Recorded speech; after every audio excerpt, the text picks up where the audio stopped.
히브리서에는 5번의 경고가 등장을 하는데 오늘은 그 3번째 해당되는 신앙의 미성숙에 관한 경고입니다. 그동안 신앙생활했던 시간이라든지 연륜을 생각하면 지금쯤은 충분히 영적인 교사가 돼서 다른 사람들도 가르치고 양육하는 일을 해야 될 텐데 영적으로 완전히 초보적인 미성숙한 상태에 머물러 있는 그들을 보며 젖먹이, 어린아이라는 표현을 사용하면서 강하게 질타하고 있습니다. 아니 어떻게 너희는 아직도 딱딱한 밥을 못 먹고 맨날 젖만 달라고 하느냐라고 지금 말을 하는 거거든요. 11절로부터 14절에 멜기세덱에 관하여는 우리가 할 말이 많으나 너희가 듣는 것이 둔함으로 설명하기 어려우니라. 때가 오래되었으므로 너희가 마땅히 선생이 되었을 터인데 너희가 다시 하나님의 말씀의 초보에 대하여 누구에게서 가르침을 받아야 할 처지이니 단단한 음식은 못 먹고 젖이나 먹어야 할 자가 되었도다. 이는 젖을 먹는 자마다 어린아이니 의의 말씀을 경험하지 못한 자요 단단한 음식은 장성한 자의 것이니 그들은 지각을 사용함으로 연단을 받아 선악을 분별하는 자들이니라. 그러니까 이제는 젖만 먹고 있는 초보적인 자세에서 벗어나 온전히 성장하고 성숙해져야 된다라고 지금 촉구하는 것. 그러기 위해서는 어린 신앙인의 모습을 버리라라는 겁니다. 히브리서 6장 1절에 나오는 말씀인데 히브리서 5장하고 6장이 이렇게 서로 연결되어 있기 때문에 오늘은 제가 6장의 말씀을 많이 인용할 수밖에 없는 것 같습니다. 히브리서 6장 1절에 그러므로 우리가 그리스도의 도의 초보를 버리고 나이가 꽤 찼는데 하는 행동은 어린아이와 같으면 보기에도 안타깝고 측은하듯이 신앙도 연륜에 맞게 행동을 해야 된다라는 거죠. 중년이면 중년의 중후함이 보이는 성숙함으로 또 노년이면 노년답게 깊은 영성이 넘치는 존경스러운 모습이 보여져야 된다라는 것. 어린아이의 수준에 머물러 있지 말라라는 것. 두 번째, 죽은 행실을 회개하라라는 것. 히브리서 6장 1절 중간 부분에 죽은 행실을 회개함과 죽은 행실을 회개하라 그겁니다. 하나님의 뜻을 거스리는 잘못된 행동을 하는 이 모든 삶의 모습에서 그 모습들을 회개하라라는 겁니다. 회개란 단순히 후회하고 슬퍼하는 감정이 아니라 완전히 가던 길에서 돌아서는 겁니다. 사울이 바울로 변했듯이 야곱이 이스라엘로 바뀌었듯이 자신의 삶과 행동과 인생의 방향을 이제 완전히 바꾸는 겁니다. 세 번째는 하나님께 대한 신앙을 다시 찾으라라는 겁니다. 히브리서 6장 1절 뒷부분에 보면 하나님께 대한 신앙과 이런 말씀이 나오는데 그 말은 하나님께 대한 순수한 신앙을 다시 찾으라. 하나님께 대한 그렇게 순수했던 신앙을 회복하라 그런 말입니다. 자신이 부족하다라는 생각이 들면 기본적인 신앙으로 다시 돌아가 하나님에 대한 신앙을 다시 찾고 그 신앙의 뿌리를 깊이 내리라라는 겁니다. 왜 히브리서 저자가 이런 말을 했냐면 성도들이 가장 기본적이고 핵심적인 진리를 버리고 세상으로 나가거나 자꾸 잘못된 옛 유대교로 가려는 사람들이 많다라는 소문을 들었기 때문에 지금 당부하는 거거든요. 집을 지으려고 기초를 놓았으면 이제는 그 위에 집을 짓기 위해서 나가야지. 맨날 불안해하고 진리를 의심하다가 거기서만 머물러 있으면 안 된다라고 지금 촉구하는 거거든. 집도 기초를 닦아놨으면 완성의 단계로 나가야 되는 게 그게 마땅하듯이 다시 쌓는 게 아니라 신앙도 다시 쌓고 다시 맨날 처음으로 돌아가고 거기서만 허우적거리고 있는 게 아니라 닦여진 기초 위에 신앙의 집을 지어가면서 그 집을 아름답게 완성해 나가야 된다는 거예요. 그렇잖아요. 말씀을 아무리 전해도 그게 뭔지를 전혀 이해도 못하고 소화도 못해서 급급하고 있으면 그건 정말 곤란하잖아요. 배우고 깨달은 바를 굳게 믿고 그 믿음에 걸맞는 신앙의 인격과 신앙의 성숙을 이루어 나가야 된다는 겁니다. 깊이는 전혀 없이 그냥 깡통소리만 내는 신앙인이 돼서야 되겠느냐라는 겁니다. 특히 기도를 많이 한다는 성도들은 모든 사람들이 보더라도 존경받는 신앙의 깊이와 넓이를 사람들에게 보여주면서 다른 성도들이 신앙의 롤 모델로 삼고 따라오고 싶은 어떤 그런 모범된 모습으로 신앙생활을 해야 된다는 거예요.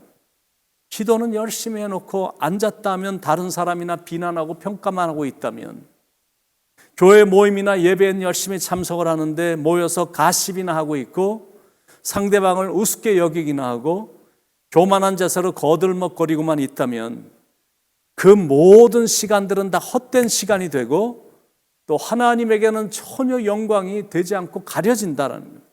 그래서 기도를 하면 할수록 신앙의 연륜이 깊어지면 깊어질수록 더 조심해야 된다는 거죠. 계속 그런 영적인 미성숙한 행동이 나타난다면 히브리서 저자는 두 가지 가능성이 있음을 지금 경고합니다. 첫 번째 가능성은 신앙이 후퇴할 가능성, 다른 말로 말하면 배교할 가능성이 있음을 지금 경고하고 있습니다. 히브리서 6장 4절로 6절에 한 번 빛을 받고 하늘의 은사를 맛보고 성령에 참여한 바 되고 하나님의 선한 말씀과 내세의 능력을 맛보고도 타락한 자들은 다시 새롭게 하여 회개하게 할 수 없나니, 그러니까 신앙생활을 잘하다가 도중에 타락을 해버리면 예수님을 그냥 십자가의 두 번째 못을 박게 되는, 못을 박아 죽이는 결과를 저지르게 되는 것이다라고 마침 말하고 있는 겁니다. 히브리서 6장 6절 후반부에 이는 그들이 하나님의 아들을 다시 십자가에 못 박아 드러내놓고 욕되게 함이라.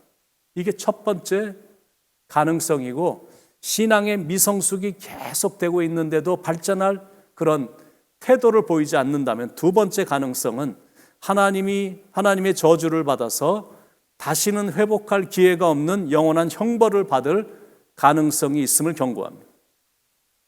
히브리서 6장 7절 8절에 땅이 그 위에 자주 내리는 비를 흡수하여 밭 가는 자들이 쓰기에 합당한 채소를 내면 하나님께 복을 받고 만일 가시와 엉겅퀴를 내면 버림을 당하고 저주함에 가까워 그 마지막은 불사름이 되리라. 그러므로 절대 배교하는 일이 없도록 영적으로 꾸준히 성장해서 하나님의 은혜에서 떨어지지 않는 확고한 신앙의 자리에 서라고 지금 권면하는 겁니다. 마지막으로는 이제 분위기가 많이 바뀌어지면서 더 이상 책망과 경고가 아닌 격려를 통해서 새로운 희망을 심어주고 있습니다. 첫 번째는 여러분은 하나님의 변치 않는 사랑을 가지고 사랑을 실천한 약속된 그 백성들이기 때문에 반드시 구원에 참여할 것입니다. 이렇게 지금 권면을, 희망을 심어주고 있습니다. 9절 10절에 사랑하는 자들아 우리가 이같이 말하나 너희에게는 이보다 더 좋은 곳 곧 구원에 속한 것이 있음을 확신하노라. 하나님은 불의하지 아니하사 너희 행위와 그의 이름을 위하여 나타낸 사랑으로 이미 성도를 섬긴 것과 이제도 섬기고 있는 것을 잊어버리지 아니하시느니라. 두 번째 격려해 주는 말씀은 여러분은 확실한 구원 가운데 있으므로 앞으로도 낙심하지 말고 부지런함으로 끝까지 이 소망의 풍성함을 잊어버리지 마십시오 라고 지금 권면해 주고 있습니다. 11절에 우리가 간절히 원하는 것은 너희 각 사람이 동일한 부지런함을 나타내어 끝까지 소망의 풍성함에 이르러. 여기서 나오는 이 구절에서 나오는 두 가지 중요한 단어가 있는데 첫 번째는 부지런히, 두 번째는 끝까지. 이 두 단어입니다. 부지런함은 영적인 일을 위해서 열심을 내는 거죠. 로마서에 나오는 말씀처럼 부지런하여 게으르지 말고 열심을 품고 주를 섬기라. 그래야 신앙의 진보를 이루게 되는 법입니다. 또 끝까지라는 말은 변함이 없다라는 것. 끝까지 소망의 풍성함에 이르러. 성도가 이 소망의 풍성함에 이르기 위해서는 믿음과 오래 참음이 전제가 되어야 됩니다. 성도는 믿음과 오래 참음으로 무장되어 있을 때 소망의 풍성함에 이를 수 있기 때문입니다. 여러분, 이거는 정말로 맞는 말입니다. 믿음은 성도에게 있어서 가장 중요한 요소고, 오래 참음은 그 믿음을 지키기 위한 성도의 결단입니다. 한 인생을 살아가면서 우리는 숱한 도전을 받게 되는데, 그때 그 도전을 끝까지 견디기로 마음을 먹고 그 결단대로 나아가면 하나님이 약속해 주신 그 축복을 다 얻을 수 있게 된다는, 바로 이런 자세가 견고한 신앙인으로 자라게 하는 자세다라는 거예요. 그러니까 여러분이 기억할 게 있는데, 사랑도 끝까지 하는 거지만 신앙도 끝까지 하는 것이다. 그걸 기억하셔야 돼요. 신앙을 끝까지 갈 수 있는 비결은 뭐냐면 인내입니다.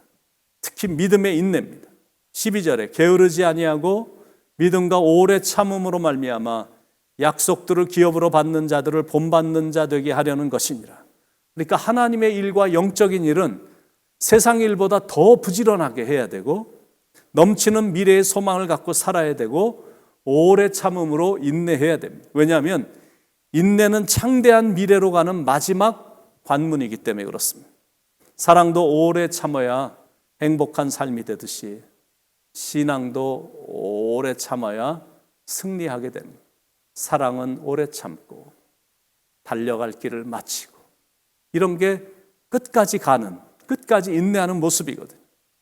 때때로 미래에 대한 약속이 멀게 느껴지고 이 땅에서의 삶이 너무 곤고해서 힘들다고 느껴지지만, 그래도 끝까지 소망을 잃지 말고 아브라함의 믿음을 본받아 어떠한 고난과 역경과 비난이 있어도 인내로서 이기며 사랑하며 나가길 축원드립니다. 오늘도 굳건한 믿음을 가지고 마라톤을, 장기 마라톤을 뛰는 경주자처럼 변함없는 인내로 이 하루를 살아가므로 오늘 이 하루도 하루의 승리자가 될 수 있기를 예수님의 이름으로 간절히 축원을 드립니다. 기도하시겠습니다. 기도 제목 몇 가지만 한번 드리겠습니다. 첫째는 주여 인내하게 하옵소서. 두 번째는 주여 부지런하게 하옵소서. 부지런해서 열심을 품고 주를 섬기게 해 주옵소서. 그 기도. 세 번째는 주여 끝까지 사랑하게 하옵소서. 네 번째는 주여 이 믿음 붙잡고 나가게 하옵소서. 그리고 마지막은 오늘도 최상으로 기쁨을 맛보는 즐거운 시간이 되게 하옵소서. 우리 이 기도 제목, 오늘도 주어진 이 기도 제목을 가지고 우리 한 30초 정도만 같이 마음으로 합심해서 기도하고 제가 기도하고 마치겠습니다. 사랑하는 하나님, 오늘도 인내하게 하시고 열심을 품고 부지런하게 주를 섬기는 마음으로 살게 하시며, 나에게 주어진 사람들, 내 곁에 있는 사람들, 사랑해야 될 이웃들을 진실한 마음으로 사랑하며 살게 하시고 끝까지 믿음 붙잡고 나갈 수 있도록 인도해 주시며, 오늘 주신 이 하루 최상의 기쁨을 가지고 기쁜 마음으로 이 하루를 살아갈 수 있도록 인도해 주시옵소서.